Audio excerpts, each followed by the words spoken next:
18 miyembro ng New People's Army ang voluntaryong sumuko sa mga otoridad ng 48th Infantry Battalion sa Purokches, South Poblacion, Maramag, Bukidnon. Ang nasabing operasyon ay pinagsamang puwersa ng 48th Infantry Battalion at Bukidnon 2nd Provincial Mobile Force Company na nagbunga ng magandang resulta para tapusin ang rebelyon at paghariin ng kapayapaan. Sa mga miyagi na mga bulan, natin mga kaubanan sa Pikas na nag-surrender din sa tuwa, and then umbuto naon continue yapunta na sa itong programa. Panawagan na to ang mga kaubanan na to sa Pikas nga kung gusto na mabalik sa gobyerno, gusto mo na o gusto mo balik sa gobyerno, hindi sila magduwa-duwa.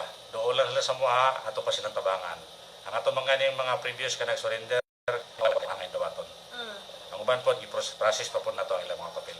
Sa panahon ng kanilang pagsuko ay itinurn over nila ang 3 rifles, isang 45 caliber pistol at mga subversive documents na naglalaman ng mga impormasyon na nag-uudyok sa pag-aalsa. Ang 18 miyembro ng New People's Army ay nasa kustodiya ng 48th Infantry Battalion na sasailalim sa Enhanced Comprehensive Local Integration Program na inisyatibong dinisenyo para suportahan ang mga dating rebelde sa pagbabalik loob sa pamahalaan na may kaakibat na tulong. Pinuri naman ni Police Brigadier General Jason C. de Guzman, Acting Regional Director ng Police Regional Office 10, ang malaking tagumpay na pinagsanib na pwersa ng Armed Forces of the Philippines at hanay ng mga kapulisan ng Region 10.